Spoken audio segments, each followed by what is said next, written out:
Gentlemen, in this episode of Bureau Files, I want to go over how I would properly defend the city of Jackson in The Last of Us Season 2, Episode 2. Now, to be candid, I don't know if they refer to it as Jackson City, Jackson, Jackson Hole. I'm getting multiple mixed signals and Google wasn't giving me a clear answer. Now, for context, I have not played the video game The Last of Us. I've just been watching the show. And at the time of filming this, I watched the new episode last night. And I watched that battle and I thought, dang, finally we're getting some payoff with this boring show. But I thought the defense was pretty bad, and I think we could improve upon that. Spoiler warning, in case you care. Now, I have been hate watching this show. For whatever reason, I can't stop. I think the casting of The Last of Us is atrocious with the obvious choice of Bella Ramsey, a girl that looks nothing like Ellie from the video game. I've seen all the pictures and comparisons, and I think, it just doesn't fit. I don't want to be mean to someone just because of the face they have. Like, that's not nice. I don't know the actress. I got nothing against her. I think she is the poorest choice possible for an Ellie casting. Also, if you're wondering why I'm wearing a headlamp during this video, it's because I couldn't find my usual microphone necklace. So this is serving as the microphone. And so with the poor casting and with a lot of the things that I noticed in the show, I have a hard time suspending my disbelief of this obvious sci-fi post-apocalyptic setting where there are zombies and people are trying to survive, and then they're trying to sell me on this 5'1" girl that's a badass now in season 2. Like, there's a scene in the first season where she's like fighting some dude. He's a jack dude. Like, I wouldn't want to fight this guy, but she gets him to tap and like with an arm bar, and I was like, that's not realistic. I looked up the stats on Bella Ramsey. She's like 5'1". She's probably like 5'1", 110 pounds. The dude she was fighting probably curls 110 pounds with one arm. So the suspension of disbelief, like just a gross amount of trying to sell me that, she's a strong girl power energy when it's not the case, it's just hard to suspend that. The fight scene between Ellie and that one dude in the first episode of season 2 is about as believable as Katy Perry being an astronaut, okay? And for whatever reason, I just still can't stop watching because I'm hate watching. I did this with the Halo show where I pretty much just hate watched it, and there were a few decent things in it, but generally it just sucked. Now, when you say stuff like that, people start to be like, well, you just hate women, and that's not the case. Fellas, I love me the ladies. I'm like Ron Swanson. I love me a strong woman, too. What I don't like is lies. Weight class and matchup exists for a reason in hand-to-hand combat. You wouldn't have Conor McGregor trying to fight Jones. Just wouldn't happen, because Jim Jones would absolutely shred that dude. Hey, what you doing? What you doing? That was a terrible Conor McGregor. I'm sorry, don't put that in. It seems in the modern day, Hollywood will always try and make women seem much more scary than they really are in hand-to-hand combat. I'm not trying to be misogynist here, it's just there's a big difference. We're getting on the biologics side of things. There's also the whole fact with Bella Ramsey's physicality. She doesn't have that look of being a physical threat or being dangerous. Like, she looks like a 6th grader that's running around with Nerf guns. There's also choices they make where it's like she trades her boots for a pair of Chuck Converses, and then in season 2, episode 2, she's running around on patrol, horseback, also going through the snow in canvas Chuck Converse shoes, and nothing would happen because she would have frostbite. Oh God, you wouldn't belong getting frostbite. I went to Finland and I tried to wear regular combat boots and 18 degrees and my feet were freaking killing me. You tell me this girl's gonna be wearing Converse around the mountains of Wyoming? I was livid. All right, now despite the obvious dislike I have for the show, the casting and many choices that they make with it, I do want to cover the defense of Jackson. And for whatever reason, HBO saying but Defense of Siege, they can never really hit the mark. The reason I like this kind of stuff is because there's so much cool potential with like stakes and competency and really just cool cinematography that people would enjoy, but with these shows, it's like they never deliver. I can understand why it sucks, is because it's like you have these nerds that are sitting around at like a coffee shop drinking soy lattes, and they're like, oh dude, in this battle, it'd be crazy if there was this thing. And it's just the dumbest thing ever. It's because all the soy they drink gets to their head. That was some serious schizo-maxing. You're welcome. To defend Jackson Hole, we have to have a good plan. Let's do a little MET-TC, or as you hip kids call it, Me-Triple-TC. Mission, defend Jackson Hole. I still can't get over if they call it Jackson City or Jackson Hole, because in the show, Tommy's like, Jackson Hole! And then they're all like, Jackson Hole! I don't know if they may be saying Jackson Hole or Jackson Hold. Enemy. the infected, mainly sprinters with one heavy. Okay, real quick. Yet again, didn't play the game. From what I read, the zombie rules are like you can body shot these things. The infection is a cordyceps, so it's a fungus strain that takes over the host's body and tries to spread via bite. Apparently, there is no blood splatter risk of infection, so if you like shoot an infected and some of the blood gets in your mouth, there's no risk that way. And then there's really mutated things, the heavies, which are like pretty much borderline ogre-like zombies that are really hard to take down and require a lot of ammo. They kind of sound like grizzly bears when they're walking around. Terrain, a city/open snowy field. Mainly they're all coming from an open snowy field. Time, sometime in the morning, but there's a snowstorm coming in.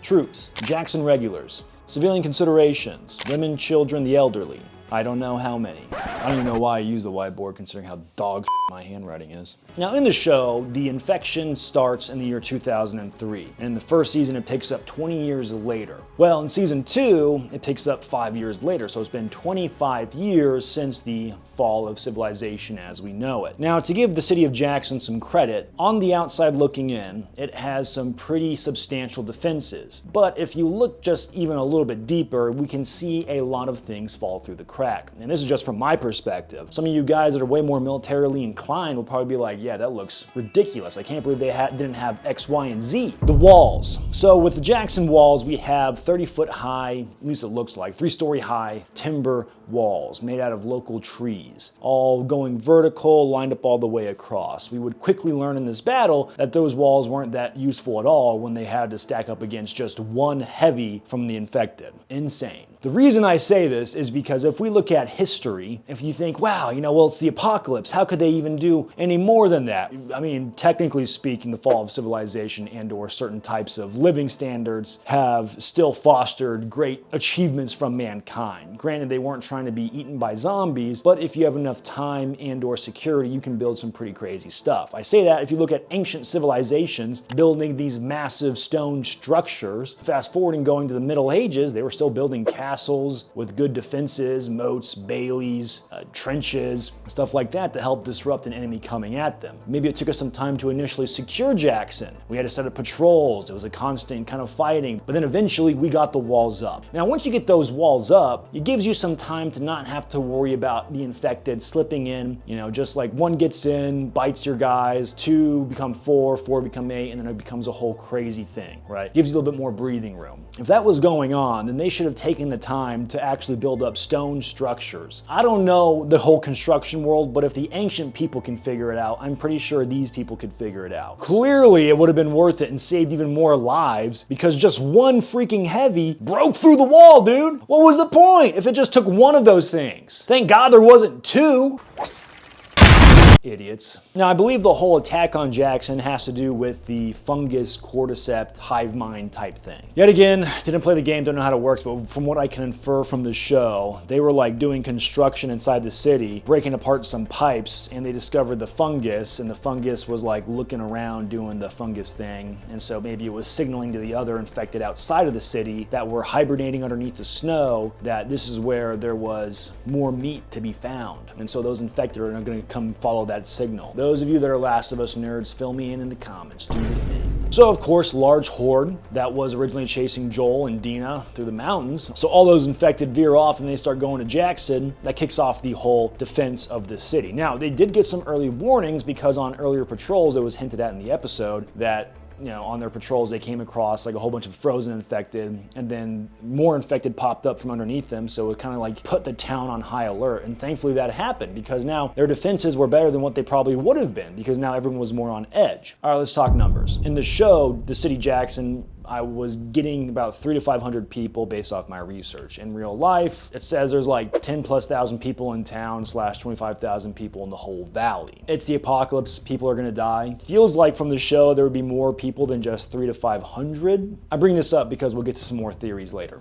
So if we go the high end of that estimation that I got, it's 500 people in Jackson. I don't know if I like that. We could play with some different numbers. The reason being is of that numbers, we kind of have to think how many of those people are going to be be the cream of the crop fighters. If I was a leader of Jackson, I would want to have some sort of dedicated fighting force where all they really do is focus on how to be as lethal as possible. It's not just about fighting the infected, they're worried about defending Jackson from living threats, which the theme of the show is like are often even worse than the infected, because what if, people are the real problem? Anyway, so typically with what we see with conventional militaries, you have a 10-to-1 of support personnel to a dedicated fighter, where you have all these logistics, mechanics, people doing food, people in radios, all this stuff, right? All filling in a role that help out and support one fighter, so that one fighter, all they have to do is orientate and focus on combat. That leaves us with 50 dedicated fighters. That is not a lot. That's like a platoon and a half of dedicated war fighters to defend a city. Now, in theory, A film theory. they could be great force multipliers. If all they do is train, focus on combat, focus on patrolling, focus on getting out there and making sure that their area is safe, they can do a lot of damage. I mean, imagine a group of like, say, 10 raiders stumbling across a 50-man lethal fighting machine. Those 10 raiders, of course, don't stand a chance. It would take a much larger force. You would always pretty much need triple the amount of well-armed and stocked and fed dudes to take on these 50 guys. And even then, if you were, say, another faction trying to come into Jackson, into that area, these 50 guys know the terrain, they know where to ambush you, and they know how to inflict maximum amount of casualties. So just because they're 50, in theory, they're still a great multiplier. And these guys can also, because they spend so much time focusing on the combat role of things, they can almost act like your city's Green Berets, where with everyone else that has to do more logistical stuff, if it comes time for them to pick up a gun, like in the instance of the video, where they have to defend against a massive horde because they need way more guns on deck, then they could have spent time,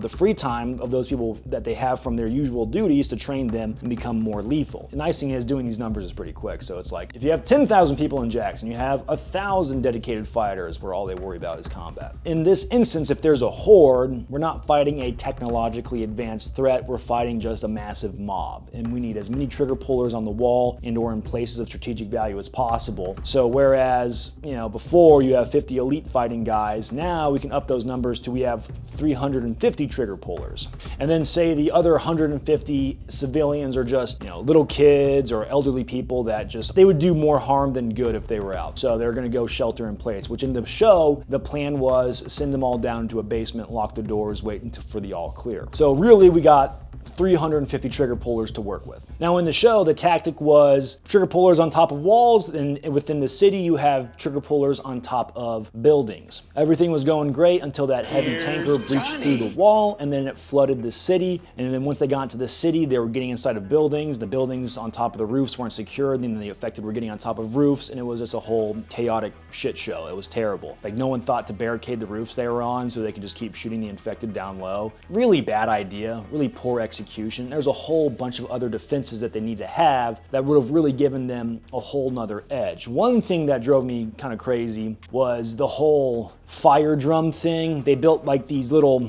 almost catapults, little ramps on top of their walls that they would drop and then roll a gasoline drum off of, and it would launch off, land in there, they'd shoot a few rounds through it to get it leaking, and then they'd throw a torch and it would be a big firebomb and blow up the infected. I don't know if that's the most effective method for doing that. There's also a whole risk of now you have this massive fire explosion, you have a bunch of infected on fire, and they're all coming at your wooden walls. Also, I feel like in the apocalypse, if you're wasting good gas like that, that's a big bad idea unless you just have a whole bunch in reserve. If anything, I feel like a better method would have been using Molotov cocktails. You just light them, kind of throw them at your leisure. Here's one. Maybe you can throw them a bit further away. It just seemed like a bad idea. And of course, where I'm going with this is that there was a gross lack of trenches. Here is the battlefield. We'll go Jackson over here, 30-foot walls, got our ladders going up. That's a dog, I don't know how to draw ladders, I'm sorry guys. Like I don't mind the whole wooden palisade thing if it's like something you had to build hastily. If we look at the Battle of Alesia where Caesar besieged the Gauls, he built a big old fortress around the city, and then when he got word there was more Gauls coming, he built another fortress around his own fortress using a Roman legion. Granted, he had way more dudes, but still kind of goes to show how hastily you can throw together. So if you have like 25 years, I think you should have, a big old stone wall with plenty of gun emplacements, way more firepower. So we got a 30-foot wall. This is like the flat view if we're looking like a cutaway of the wall and my terrible drawing. And then this is where the infected are coming from, down low.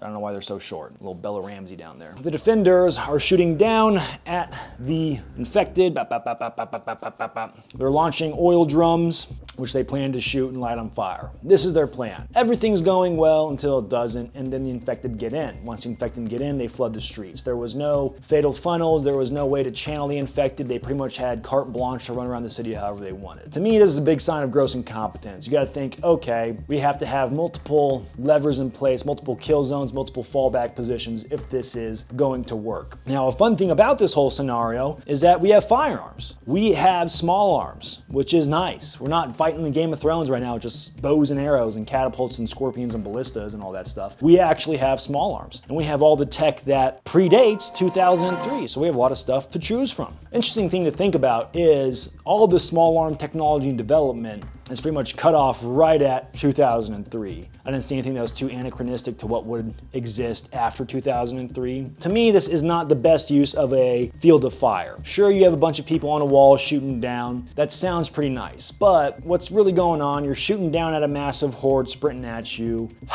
A lot of the small arms being used are kind of not ideal for the job. You got guys up there with like hunting rifles. You got guys up there with 12 gauges that are shooting from up high. If anything, I would want to think of really dialing in individual roles. So instead of having those little catapult things, ditch that. I think that's ridiculous. If you want to have fire, maybe lean into a Molotov cocktail, but it's still pretty risky if you're doing that with your wooden walls. You can have guys standing on these, just pretty much shooting straight down. As the infected swarm up on the walls, as they swarm up on the gate, these guys can be shooting straight down in and making use of pretty much like just absolutely ripping rounds into a whole horde. That way, it's like, okay, you can have better gun emplacements that can focus on the more distant shots, but once they kind of breach in close, if you're just scraping them off the wall, making sure they're not getting in, then I don't think that's a bad idea. I didn't notice if there was any frag grenades or anything like that, which would probably come in pretty useful, you know, just popping a frag, dropping it over the wall, frag out, stand back, poof. But then again, it's like, could you be weakening your walls doing that? Which I don't think would be as bad on the walls as, say, like a continuous fire burn. The more you watch it, the worse it gets, and there's plenty of options to go about doing this better. I noticed in the show there was a lack of any sort of belt-fed weaponry. There was no like World War II belt feds, there was no antique World War I guns, nothing they could have stole from a museum or anything like that they probably could have had gotten by now over 25 years. Even if they would have had concrete bunkers around the walls in conjunction with the wood palisade, it probably would have gone a long way, because even if you don't have belt feds, you can just absolutely rip into the infected. And of course you want to design them with the enemy in mind, where yeah, you want them to take on the living and the infected, so you'd want to make sure the holes aren't these massive holes that infected could climb through, and there's probably going to be precautions there where you can, say, close those holes up in case things are getting a little too crazy, you know, maybe some sort of like gates or mesh or something like that, so you can help keep infected out. And that way you're at the ground level, and instead of shooting down where your rounds may not be as effective if you miss as if you're at more ground level, even if you shoot low, those rounds can then skip up and still hit and cause devastation to the enemy. So I think that would be a much better option. On top of this, what there should be is that within the city, not just barricading of the top of buildings, but there should be fallback points and/or barricades and bunkers inside of the city that have gun ports, where it's like every so corner of value you have a bunker throughout the city where people can fall back into, and there's elevation they can get up to, and that way you have this really secure like mini tower fortress within the city that you can mow down the infected from with stockpiles of ammunition. Maybe even bonus points if they're connected via, you know, tunnel system. Really just making it impossible for the infected to leverage their mob mentality. Of course, a massive thing that we're missing out in the field is any sort of obstructions of speed to the mob. The mob is seen out in the distance and they run right up. Thankfully with HBO's this time, we get to see the battle. Yet again, there's like a snowstorm coming in, so they kind of obstruct some of the visuals, probably for VFX reasons, but at least this time we get to see the battle of the zombie horde. We get no trenches whatsoever, and I want to be opposed to a fire trench. If you're willing to waste the gas, why not put a bunch of debris, wood, logs, and have a fire trench, you know? Because then these things have to run through that, catch on fire, and they start dying, you know, as their health bar ticks down. There's also no obstructions whatsoever. Like, I think you know, maybe even reverse wall slopes of some kind. One thing I was thinking about is like, you could pretty much throw whatever obstruction you want out there, right? You could build little walls, you could build stuff like that to help break the waves that would approach. But one thing I'd want to keep mindful of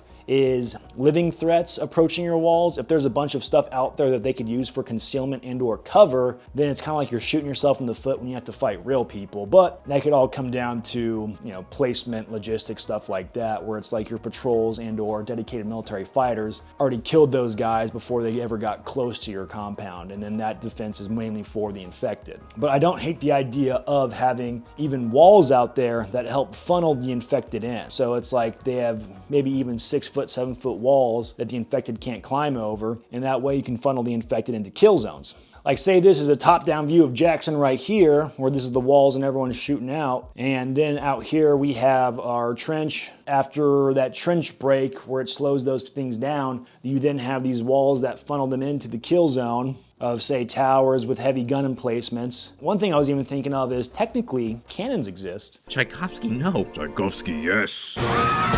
Tchaikovsky, always yes. Like black powder cannons, and it was stone walls with star fort, that would go gangbusters because it's like a really sick vibe where you have like these revolutionary Civil War era cannons and everyone else also has small arms. The only downside is like if the cannons are all firing on a kill zone, the people nearby like will get obstructed by the cannon smoke for a little bit, but I don't think it's a big deal. Like I'm just thinking like grape shot or some kind of explosive round grape shot. That would be kind of sick. But anyway, kill zone would be the move. All the infected start funneling in, and then there's the reverse kill zone depending on the walls too. So it's like here's a funnel, here's a funnel, here's a funnel, here's a funnel. So everyone on the wall can focus on a fatal funnel, and then if you have the people that can look over the wall as people get by, they can scrape those guys off the wall. A lot of wall talk. We're gonna build the wall, Jackson Wall! I said, the infected aren't getting in. They're terrible things, gross things. The people of Jackson, some of the most beautiful people I've ever met. The infected, disgusting, gross. I said, I don't like them. Get them out. Joe Biden let in the infected, and I said, Sleepy Joe, you can't do that. So then we get on to the armament, and I kind of hinted at it a little bit where there was no signs of heavy weaponry. There was no explosives that they had access to. If anything, the weaponry in the show was pretty bad. It wasn't terrible, but it could have been better, and it could have been way cooler too. Like having belt-fed machine guns, having some level of maybe explosives or 40mm grenade launchers, or maybe even AT-4, stuff like that. Now, that being said, maybe, say if there was an elite military unit within Jackson, they want to save that stuff, but if it's a horde like that, it feels like the explosives would be worth it for just really breaking up that crowd. Granted, they'd spent zero time upping the defenses more than just a wall, but it could help. I mean, if they'd like up the plan just like 10%, I probably would bet that that tanker doesn't get through. That's pretty bad, dude. Imagine spending all that time building a wooden wall just for one zombie to break it down. Embarrassing. Going back to the trench thing, Colton reminded me that they did have tractors that I saw on the show. They do have access to machinery to make working on these projects not as tedious as just manpower. So there's zero excuses for there to be much better defenses, stone walls, moats, baileys, trenches, kill zones. If they had all that stuff in place, it would be like a boring episode because they'd be like, oh, there's a mob moving in. Okay, cool. And gets everyone get into position. Mob moves in, they mow it down, and they have to scoop all the bodies into a mass grave and then light it on fire. That's all they got to do. It seems like a lot of the small arms mainly consisted of shotguns, hunting rifles. I could have swore maybe I saw lever action. Then we have M4s and M16s littered in. We got M4A1s, and it looks like we have M16A1s with like A2 style handguards. Joel's brother Tommy was on the wall, and this is, I'm gonna tangent here. Tommy is armed with an M14. Not only did he have zero recoil when shooting, but he was like the guy in charge. And in my mind, if you're the dude in charge running the show, you shouldn't be the one on the gun trying to rip off rounds and kill the infected. If anything, he should have passed his gun off, stepped back, done some Jocko leadership. Jocko talks about this all the time.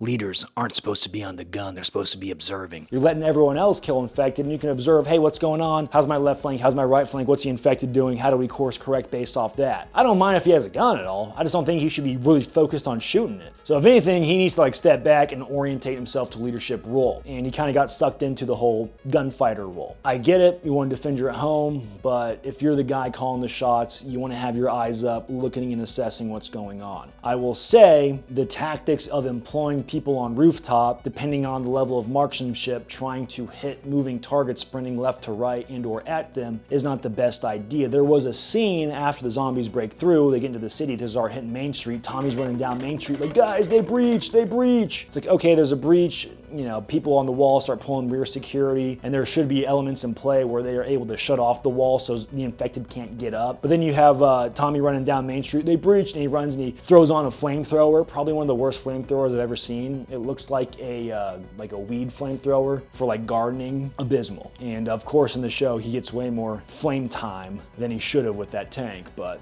I can say this because I have a flamethrower, okay? I think it's also a bad idea using a flamethrower like that within your city, trying to stop a mob of infected, because it's like just 4 guys with flamethrowers and then the infected break through and then they all break. Like the flamethrower guys are like, screw this, and they run away. I can't blame them. If I had a flamethrower and I saw a mob of infected, you think I'm gonna kill all of them with just a rinky-dink flamethrower? That's not even good. And the risk of burning down your own city by using that flamethrower or lighting a bunch of individuals on fire that are running into buildings is a terrible idea. There were even some guys on the back of trucks down there, but it's like, what are you doing down there? If anything, if they want to be on ground level, I'm technically not opposed to it if they have things in place that can set up kill zones and break the speed of the zombies. And then what they should do is employ a formation where they can get all of their guns online. One group kneeling, one group standing, and one group in reserve to replace any group that runs out of ammo, and or people on hand passing out ammo to a unified group of rifles. That way you don't have any sort of separate ammunition you have to get someone. You got 30 guys down there laying down a base of fire,